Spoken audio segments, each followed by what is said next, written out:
Pessimists maintain that ODM's best days are over.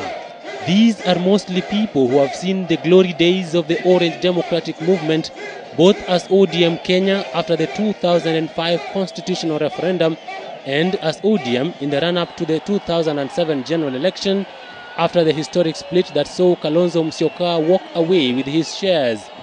While some consider the ODM party clinically dead, analysts maintain that the fallout within ODM is neither a surprise nor a nail in the coffin for ODM.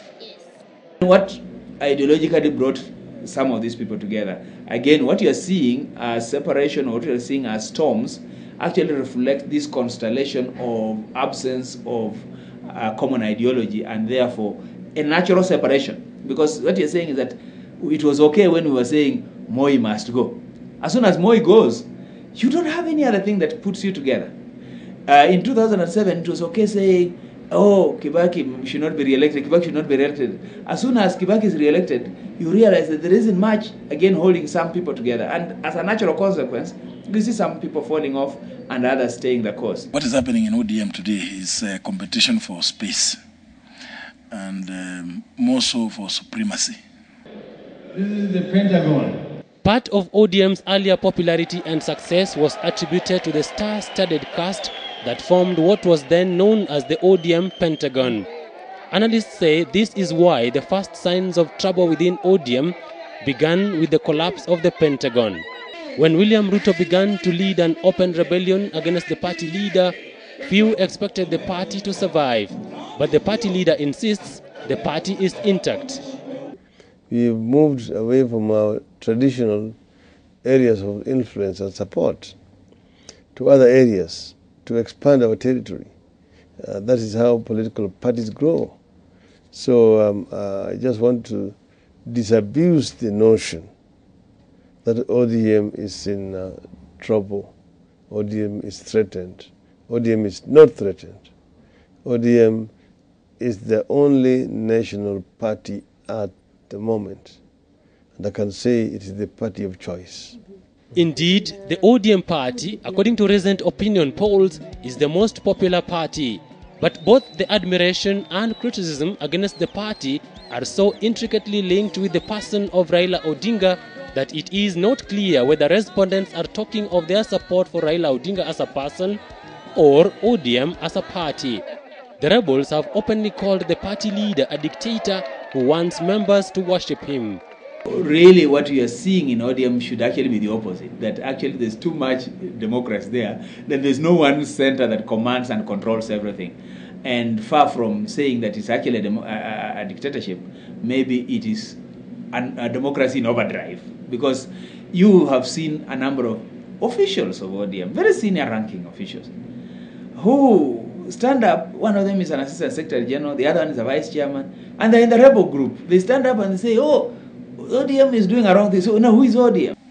The African strongman mentality, that is where the problem is. In fact, our political parties are also designed in such a way as to create overall the African strongman. Some think that the supremacy wars within ODM party will spell doom for all involved, ensuring victory for their opponents in the next general election. But analysts say the so-called black sheep in ODM could be underestimating the Prime Minister. It is quite true that the ODM party today survives on the strength of the party leader. And I think without the party leader, it may be a different institution. The Honorable Raila has been in a number of parties, and wherever he goes, he has never stopped. I mean, he jumped from Parliament, from Ford Kenya, went to form the NDP, and he won in Langata in the elections. And perhaps that's what people are also telling Ruto. If really you are a star and you are your own person, then jump out of ODM, put on another party or jump into another party and face the electorate. I think he should be bold enough to do that, and I think that is also a good push for him. The party leader does not believe his critics have what it takes to shift the ground from beneath his feet. The mere fact that some members of parliament have disagreed with ODM and have said they're moving out does not mean there's exodus out of the party. Some of those members of parliament have since lost the grassroots and may not even see parliament again next time round.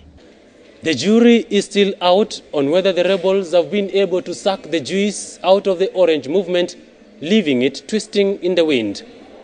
A lot could also depend on whether the Orange Democratic Movement would be able to find another rallying call as popular with the masses as the legal, judicial and constitutional reforms of 2005 and 2007. Now, Otieno for Spotlight 2012.